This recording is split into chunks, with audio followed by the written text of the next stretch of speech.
want you to make me feel like I'm the only girl in the world, like I'm the only one that you'll ever love. Okay, the next DVD set I'm talking about is Vampire Diaries Season 1.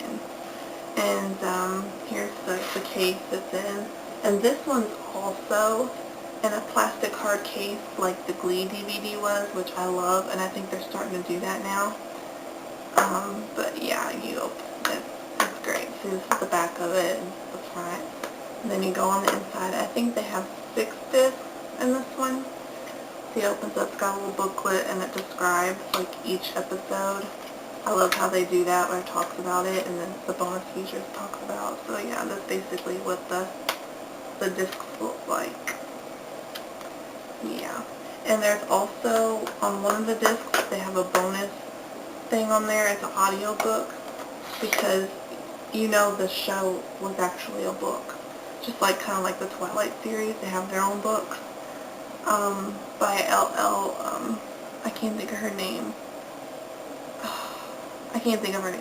L.J. Smith or something like that.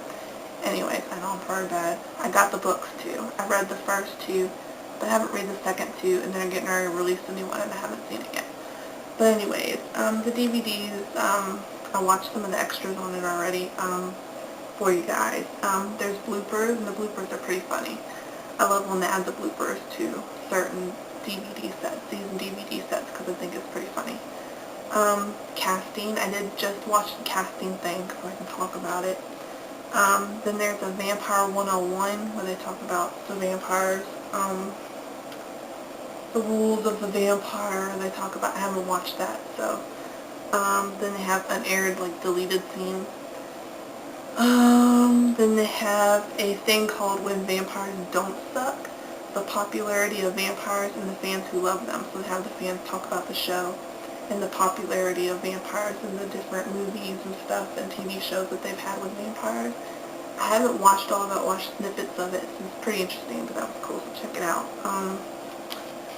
The casting thing was interesting because it gives you insight how they did some of their casting. Basically, they talked about how all the actresses that are in the show now, they all tried out for Elena. But eventually Nina got it. Nina Dobrev, she got it. And they loved her. They loved her so much that they didn't care if she was blonde or not, because in the books, if you read the books, the character is blonde, and they always mention how blonde and beautiful her hair is. Well, they loved Nina so much, and she's a brunette, that they didn't care whether she was a blonde or not, so they didn't care. But it did anger some fans of the books. I don't care. Whatever, cast her. She's a good actress, cast her. It shouldn't matter what color her hair is. It shouldn't be exactly to the book, because I don't like when they follow exactly to the book. I like when they do a lot of different stuff, like True Blood's starting to do. Anyways, Zach, who plays Matt in the show, he tried out for Damon originally, but they didn't think he suited that role very well.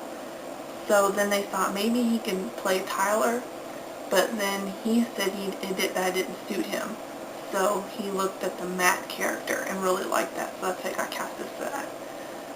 Stephen McQueen, who plays Jeremy, did you all know that he's related to Steve McQueen? That that's his grandfather, or great-grandfather, whatever? It's pretty awesome, isn't it? I didn't know that.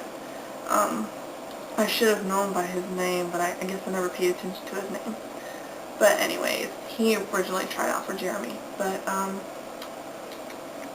hold on. Then they were talking about, after they casted Elena, they only had to cast for Stefan and Damon, and it was so hard for them to find that they went through tons and tons of casting tapes and stuff. And then finally, Ian Somerhalder sent something saying he'd be interested in trying out for Damon, so he did. He said it took him, so it was like 10 days of drawing out stuff of him trying out for this character and try to do negotiations and stuff. But they eventually, casted him, and he's great, and I can't see any other actor playing Damon. I'm sorry, but I can't. Loved him in Lost, and I can't believe they killed him off in Lost as Boone. Miss Boone. Anyways, so I was excited when I heard he was playing Damon, because I was like, yes, yes. Because he's got the most pretty, beautiful blue eyes. Oh, I can't even talk straight. Anyways, then Stefan was the last to be casted, and he originally tried out, I can't even think of his name now. What's his name? Y'all probably gonna beat me up because I don't remember his name, but oh well. Anyways, he tried out 9 times. 9 times. He tried out for Damon. Yes, he did.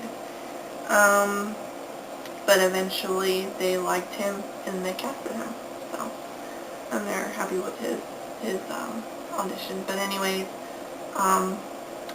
yeah, it's great. And I can watch those discs over and over again. But anyways, it's enough for the extra features. But season 2 is now started. They're now going to do their 3rd episode Thursday. So tune in Thursday, 8 o'clock on the CW to watch it. So it's really good.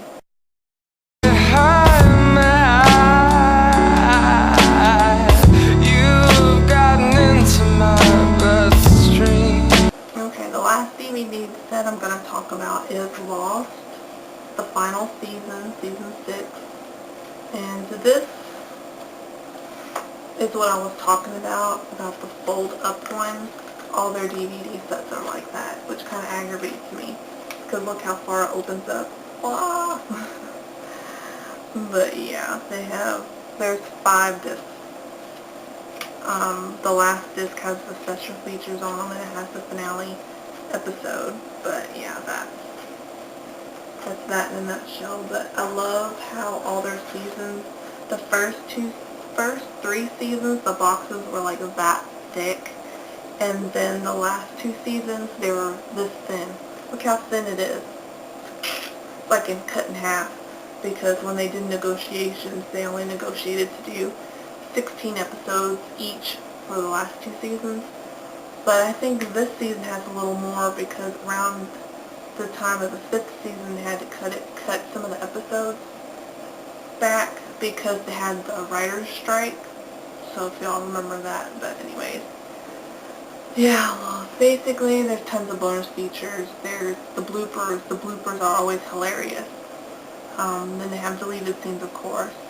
Then there's the Lost on Location, where they were on the set in Hawaii. Then they have Unlock the Mysteries of the Flash Sideways. So they talk about the Flash Sideways that they had this season. It's the first thing they've done. They usually do Flash, they were doing Flash Forward the last season before this, and then they did flashbacks the first 3 seasons, or first 4. But this one they had to flash sideways, which were interesting. Then they have What Makes a Hero, which survivors of Oceanic 815 are your heroes. Then it has The End, crafting a final season, and then The New Man in Charge, which is like a small, like 12-minute, like little episode thing of what Hurley's life would have been like, what Hurley's life was when he was in charge of the island, and Ben was his advisor or whatever. So it's pretty interesting. I didn't get to watch it. I watched a little snippet of it. But yeah. Basically, what was your favorite character in Lost? If you watched it, who were your favorite characters? I had several. I liked all the characters, but there were certain main ones that I liked. Sawyer was my favorite. Sorry, but he was. And then it was Charlie. Loved Charlie. When they killed him, I cried. I didn't cry, but I was upset. I was like, what? It was kind of emotional. I kind of teary-eyed. I don't think I actually like. Then there, I'm trying to think. Claire. Love Claire. And Juliet. I like Juliet. And Desmond. Desmond brother. And another life brother. I loved him. Loved him. But anyways, if you watched the finale, did you cry? The series finale, did you cry? I did. It was emotional for me because I was into this whole show for 6 seasons, and the way they ended it was so great. I loved it. Some people didn't like it, but I loved it. it made me cry because it ended kind of the way I wanted it to end. It ended on a high note, I think. And it ended on a high note. So I liked it, and I liked the way they ended it because it kind of ended the way it began, in the same way of where he died. Jack, as you know, Jack, he died. The same place where he crash landed in the pilot episode, and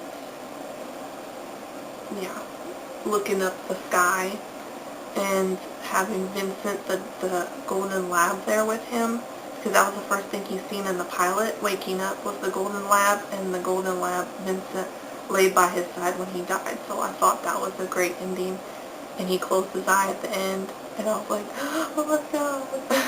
But yeah, that was really good. But yeah, did you like it? Did you like how it ended? Did you not feel fully satisfied? Of course, they're not going to answer every darn question.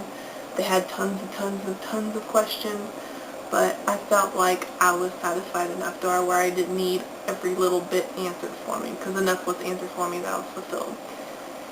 Anyways, other than that, bye guys, that was your DVD set stuff. Hope you liked them, and hope you rent them, buy them, or whatever. That's all I have to say.